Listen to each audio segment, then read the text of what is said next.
Hello, my name is Yesenia Padilla, and I will be discussing my thesis topic, an analysis of the evolution of collective action.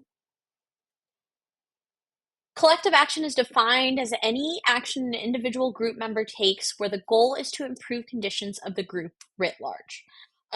So Mancur Olson was the economist who coined the term. Um, And what he found after running a series of theoretical games was that rational thinking individuals will not act in ways to achieve common goals for any given group with which they identify. Um, and that this is more apparent the larger the group. What's interesting is the inverse is true for small groups. That is to say, small groups can and do collectively achieve common goals through collective action. This prompted Olson to caution against the small group's exploitation of the great.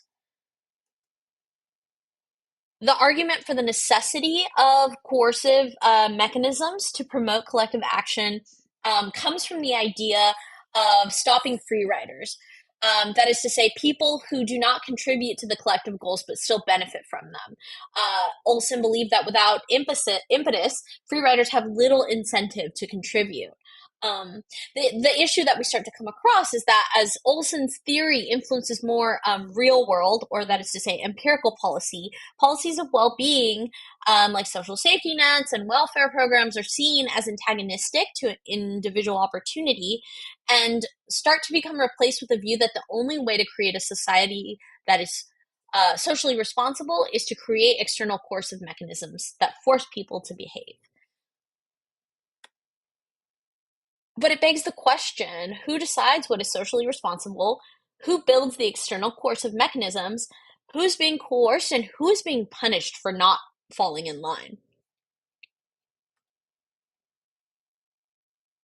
What we are seeing is the collective action of the billionaire class and increasingly right-wing governments reinforcing a growing inequality, right? Capitalist individualism prioritizes self-interest over larger collective gain. Meanwhile, even with extensive proof, for example, that women are discriminated against more than men, women don't necessarily act collectively, in part because the narrative that society is equal opportunity, and that responsibility to receive uh, fair treatment is on the individual. This suppresses collective action. So you'll see in the second photo in the series of photos is that um, a person is holding a sign that says, "I don't need feminism because I believe in inequality."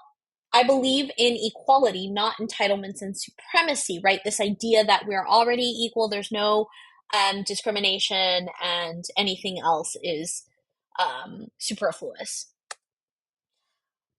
The crux of this, what has become clear, is that basing policy strictly on the theoretical premises of collective action and placing emphasis on the external coercive mechanisms to minimize quote unquote free riders has led to the very issue Olson first cautioned against. Small, well resourced groups have acted collectively and created external coercive mechanisms to exploit larger groups. Contemporary theorists on collective action seek to rectify this, and they do that through a variety of ways. Over the last 2 decades, sociologists, economists, and political scientists are really rethinking how collective action can be achieved. Um, One of the ways that they're doing this is building off Eleanor Ofstrom's developments on collective action theory, which seeks to address how to build capacity and capability for those involved to act collectively to achieve shared goals rather than fortifying external coercive mechanisms. So instead of bringing in an outside actor to keep people in line, how do we center those closest to the issue and give them the tools to come to agreements that will keep things in line, right? Some examples of that are volunteer-based organizations, cooperative common pool resources. So that's the model that Ostrom was really interested in, and other honest and obedient mechanisms. That is to say, mechanisms where people willingly follow enforced and agreed upon rules. These seem to provide success without external coercive mechanisms. Reorienting how we think about collective action and its application has led to new models of engagement.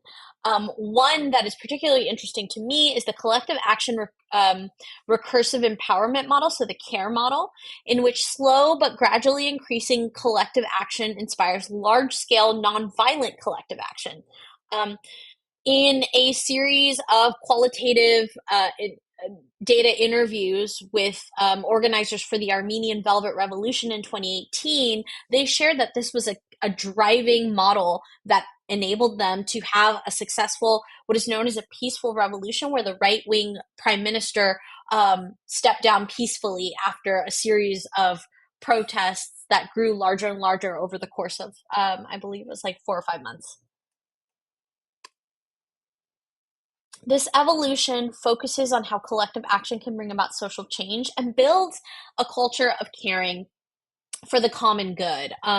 It also affirms the fact that those closest to issues know how to foster solutions for those issues. So, this is a photo of the Quechua indigenous tribes in the Andes, and Quechua led biodiversity initiatives have enabled heirloom varieties of vegetables and quinoa to continue to prosper, even as agribusiness and corporate farming have encroached. So it's been wildly successful. Um, these are my references. Page 1, page 2, and I'll include a PDF of this presentation. Thank you so much.